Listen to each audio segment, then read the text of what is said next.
This is Sherry Kondo with the Real Sherry Kondo and the Raw Business, and we are today at Pax and Beneficia. I said it wrong again. This is the owner, Mouyyad. Hi guys, how are you? Pax and Beneficia. I got that right? Yep. Okay, right. Excellent. And we're in Irving, Texas. Yes, ma'am. And this is brand new, just launched at the very end of August. Yeah, literally 3 months old. And you saw this space almost a year before. It was about a year before, October of last year is when we saw the space. Excellent. So it took a little bit of time to pull all the pieces together. Right. Then it's a build out because you bought a dark shell, as we call it. It was a white box. Yeah, yep, white box. Yeah, that's right. And then we got this beautiful location.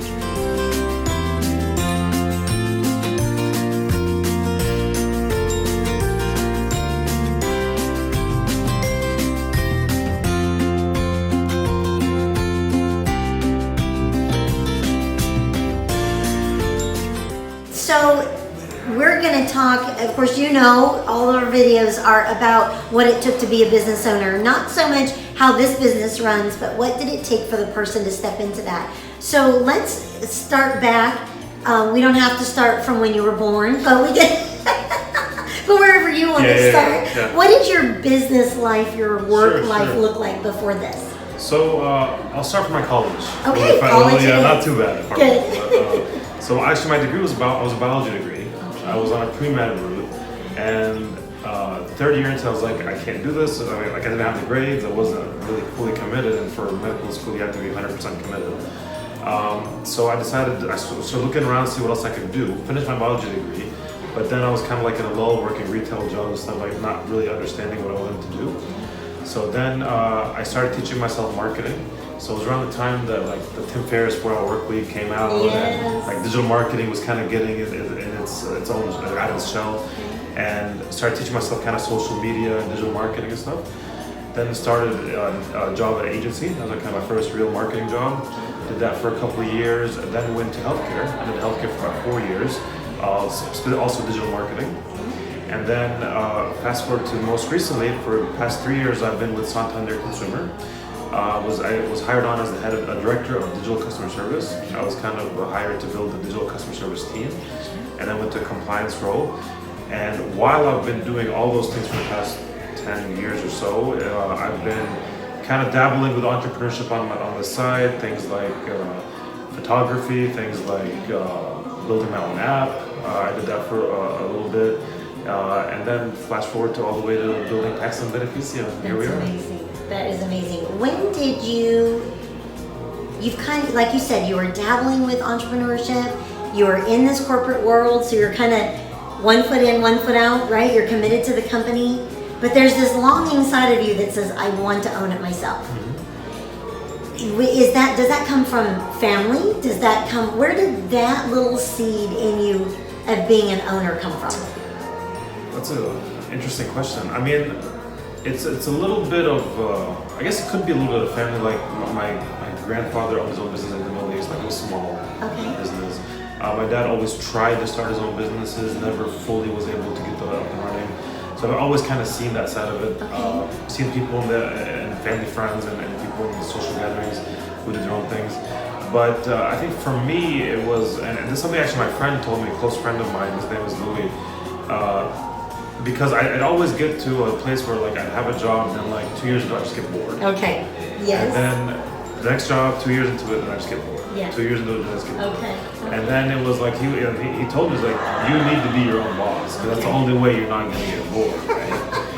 Because it's really bad when you hate the boss and you're the boss, right? And you get bored with that, right? Exactly. So this, I think, it kind of allows you to, like, when you're running your own business, it's not just like for me, it's not just marketing. I'm not just doing the marketing, I'm also doing the financials and operational. And even my partner, we've built everything, built processes and procedures, and from the build, like learned a lot of things, and we're not finished here yet. Like there's so many things that we need to do, like work on a winter menu right now. Okay. And then think about the next location, and thinking about roasting, and thinking about like the next step. So like you can't be bored, right? Because I think once you get bored, that's your time to sell, or you've really literally plateaued, and it's time to really think about what the business is looking like. Right. Oh, there's always so many things to think about. There's so many things. Yes. I want to go back real quick to what you said about your dad, was that he had some things rolling around, right? And I think sometimes as entrepreneurs, we think, if I don't do this right, my kids might think, oh, that's a really bad way to go, right?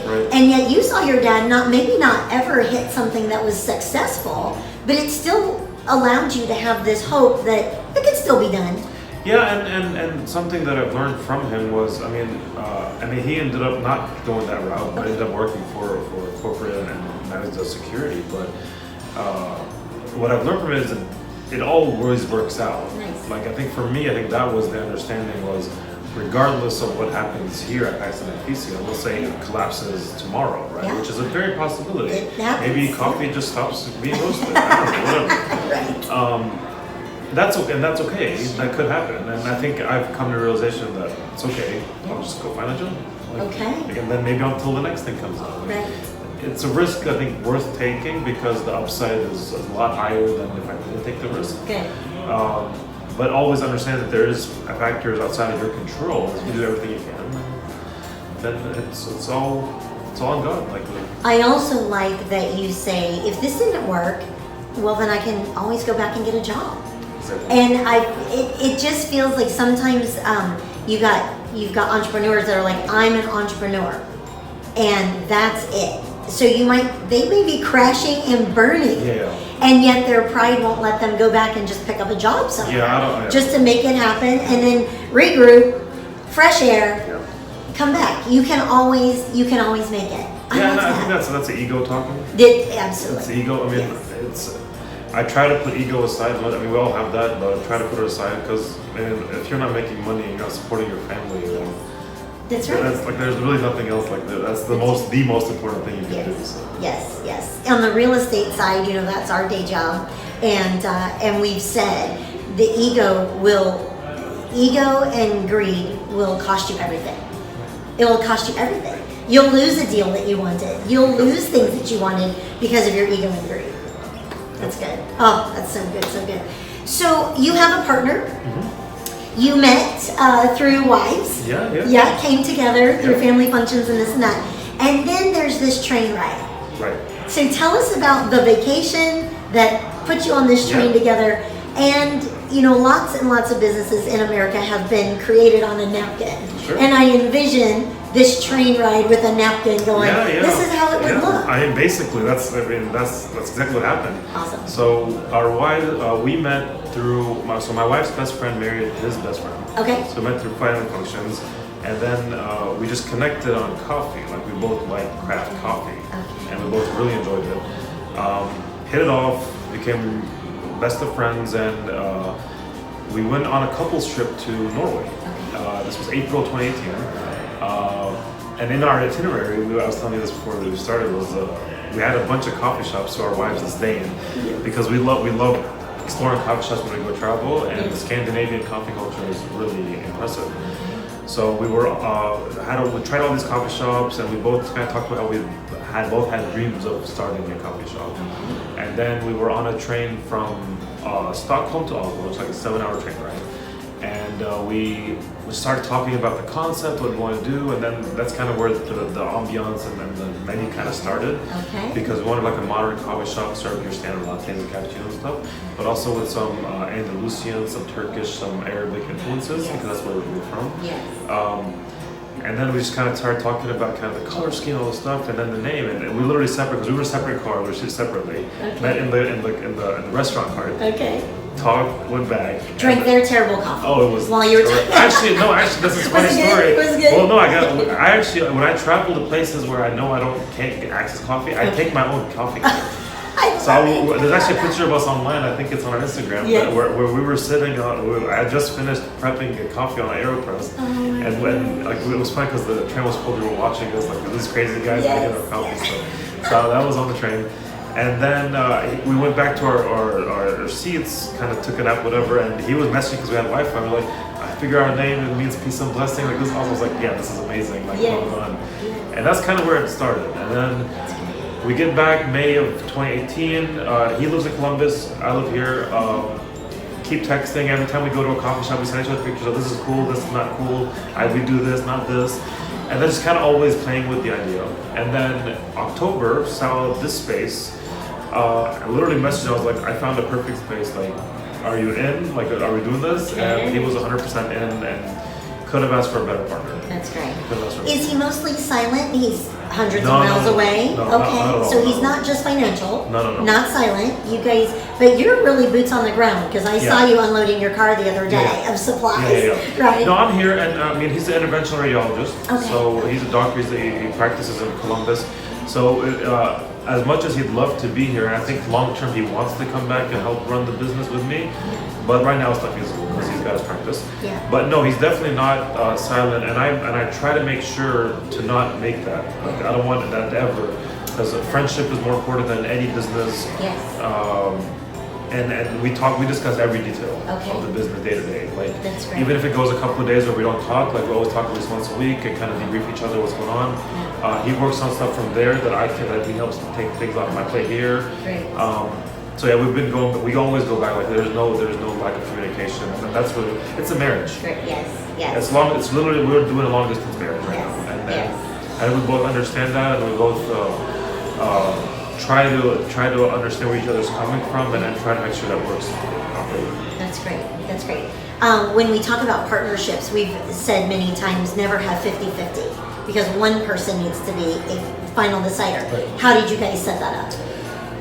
So we do have four other investors. Okay. So we both own 70, they own 30. Okay. I own 40, he owns 35. Okay. Oh, I'm sorry, it's 35. But now I can't think what the math is. Now this is embarrassing. 40 and 30. 40, no, we own 75, they own 25. Okay. I own 40, he owns 35. Okay. Yeah, so. Fantastic. So- So at the end of the day, your boots on the ground, and you can make the decisions Yeah, about some things. day-to-day stuff, I make Yeah. the decisions. Yeah. Like, I'm not gonna be like, hey, I'm going to Restaurant Depot, okay, whatever. Right. But I think big things we always align on. That's And then right. any strategic initiatives we have to align on. But Yeah. day-to-day, like operational things, like Yeah. I think he understands that I can't always pick up the phone and call him, and vice versa. Like, he can't. Sure. Yeah, so. Everybody has work to do. Yeah. Yes, We all have work to it's do. so good. So let's chat about the finances. Did you have a golden spoon laying out before you, the No. silver spoon from No, the not at all. family, but you guys came together. Yeah. And how did this come to be financially? So we both individually had savings, Okay. and most of it was from our savings. So I worked for years saving up money. My wife worked years saving up money. We just had the savings account. He did the same thing with him and his wife, and we just kind of took the risk. We did raise some money from investors, close friends, Okay. and it wasn't like the startup cost wasn't exorbitant. Like, to build this, it was about 250. Okay. So it wasn't like $1 million venture. Sure. And then we split on equity on how much money we each had, and that's how it really came about. Like, we just kind of cashed out our 401k, cashed out our savings, and Yeah. put it all in business. Okay. Okay. How long do you think it will take before a return? So How our- long will it take to pay off the investors Yep. and then see your own return? We're anticipating 24 months. 24. 24 months. Wow, that's fast. Well, I mean, that's what we're anticipating. Okay. Like, right now, we're beating projections on the pro forma. We're meeting and exceeding expectations, but costs are a little bit higher than anticipated. So Okay. I'm still managing those things. Yes. And I think once we manage those things effectively, I think we'll be able to see more of a profit. How do you know how to set up Performa when it's new? Neither one of you have poured coffee, Yeah. had we've never people built come this. in. Yeah. So how do you tell people how you guys went about setting a projection and Performa without anything Yeah. to fall on? So researched a lot. Okay. So he would ask coffee shops in his area. I'd ask coffee shops in my area. Talk to baristas, see how many people they see a day. how many, Yeah. things. And we based it on a very, very conservative pro forma. Okay. But even with that, like, our pro forma was conservative, which I think was why we're beating it. But sure. we over anticipated how many cups we'd sell a day, but underestimated how much per ticket. Oh, Which I okay. kind of ended up balancing out the Sure. pro forma anyway. Sure. So that's why our pro forma it's not that off, but it is kind of off. But next year you'll know in September when it's still 72 degrees outside. Yeah. And welcome to Texas, right? It's still 72 degrees outside. We may only sell this much coffee, but we're good on muffins. We're gonna make up on these other pieces that you guys have. Yeah, that's something. We've only been open 3 months. Like second month, first month we'd run out of pastries every single day. Oh my goodness. Okay. So I overcompensated the second month. Yeah. And then now I'm kind of bringing back that middle ground. So it's always adjusting. It's so good. Always adjusting. Yeah, and the key to that is knowing your numbers. That's what we talk about that so much, that your numbers will not lie to you. And if you are set in your people mind that this is how it should look, and your numbers are saying a different story, you've got to let your people mind go. You've got to adjust with that. That is so good. 24 months. That's so amazing. Tell me about life balance. Now this is 2-3 months in. Yeah. You probably are fully married to this. Your wife's like, hello. Yeah. Are you coming home? Yeah. And she has her own practice, so she's doing the same. Yeah. So tell me, do you have children? How you balance We have these a cat. things? So A cat. Okay. That's a child. Yeah. But I mean, Less than a dog, though. Less than a dog. Yeah. Less than a dog. We don't really see it as. This is my personal view. I don't think work-life balance exists. Okay. I think you're always working. Yeah. It's just managing your time around everything else. Like, I think you do have to learn to unplug and prioritize certain functions and family and friends and stuff, and turn off your phone and turn off your computer. But I don't think work-life, I don't think there's such a thing as work-life balance, especially when you're running your own business. You're always working. Because even if you're not working physically, you're thinking about work. You're thinking about work. Yeah, so I think we both understand that, but we both kind of in the past couple of months, we've Sunday mornings are always for us. Like we'll go on brunch dates or have breakfast at home, and we don't work. We just took a trip to Orlando for 3 days, so that was nice to get away. That now we can get away from our business. We don't have to be here every day. Yes. We have great staff too that they don't need to be handheld. But I think that's just how it happens too. That's great. Tell me about having staff. Here you are, you were an employee. So what prepared you to have this crew of employees that you have? So for me, I've managed people thankfully for the last 4 years professionally. Okay. And I think that just carried over to this, but it's different type. Yeah. We're in a corporate environment, it's a lot of, lack of better term, knowledge workers. Like you're managing projects, you're managing long-term productivity. Here it's managing immediate hour-to-hour productivity, right? Like if you're not making drinks for customers, then you're cleaning, then you're prepping, then you're checking inventory. Like there's always something to do. And I think it's understanding how to manage that. But I think most people will tell you people are the hardest part of the business, managing people. Because nobody cares as much as you do. And if me and Mamdouh could be here 100% of the time, I think we would. Yeah. But we can't, we understand that. Yeah. But thankfully, our head barista, Corey, for example, I've met him in my last job. He was working in the coffee shop in the bottom of the building called Reception. We kind of became friends. I told him about this, and he was really interested. I was like, well, come on, I want you to come aboard and be helping me start this. Nice. My brother works with us. Okay. My brother's obviously my blood, so I don't think anyone would, after me, I think he would care the most. Right. And then Corey views this as his coffee shop too. Nice. I think the rest of the staff has been great. They genuinely care about it too. So Have you already had turnover?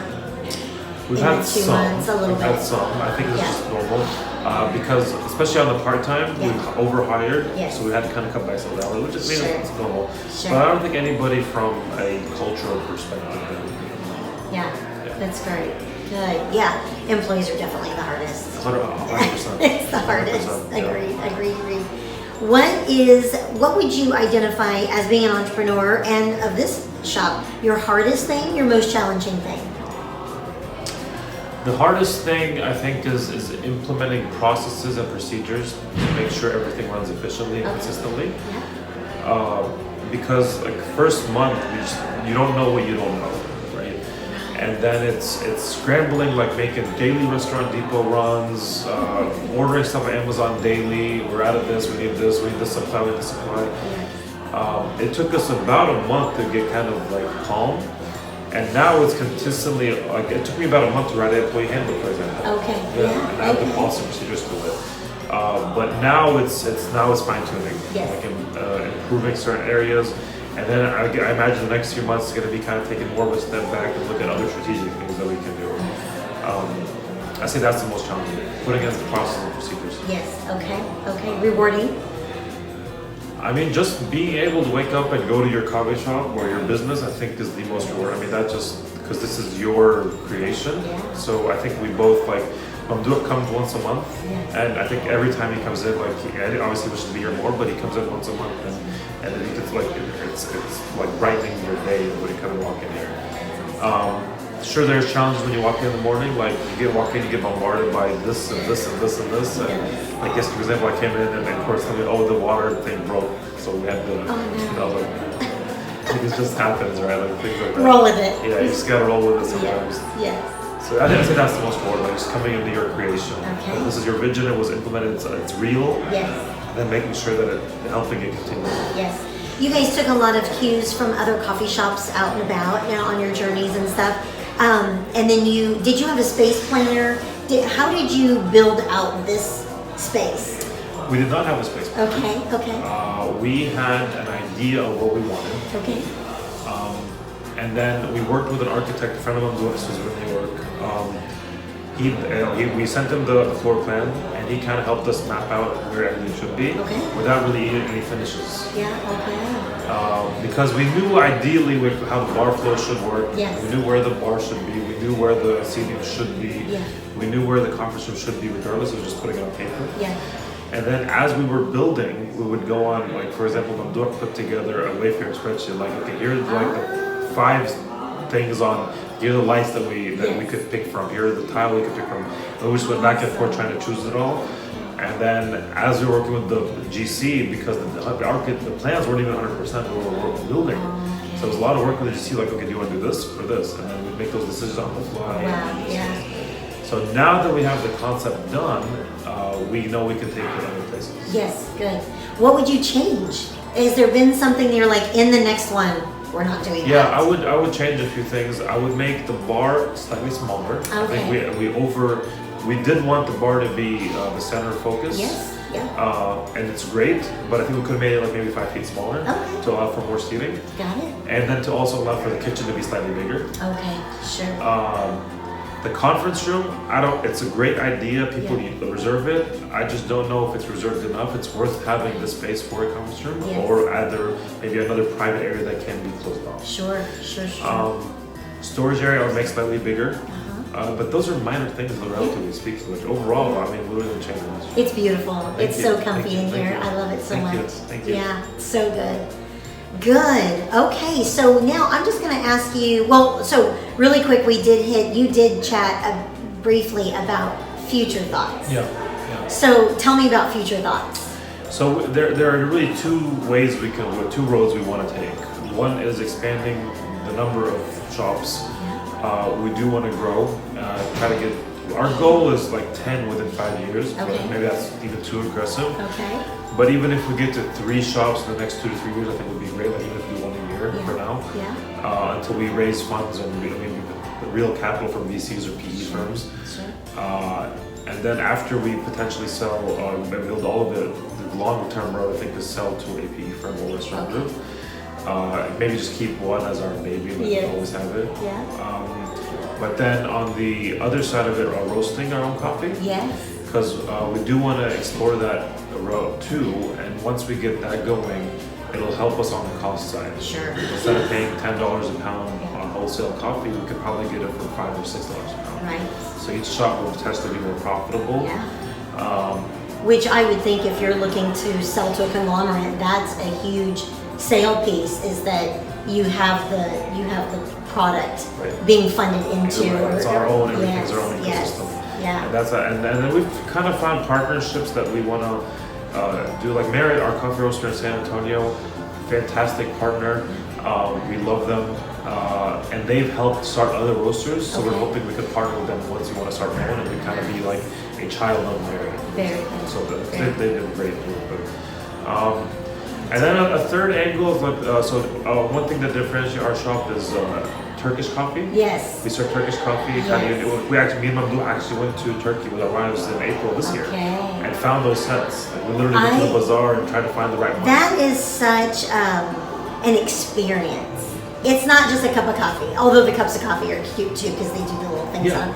but that little tray with it's an experience of its own. I love it so much.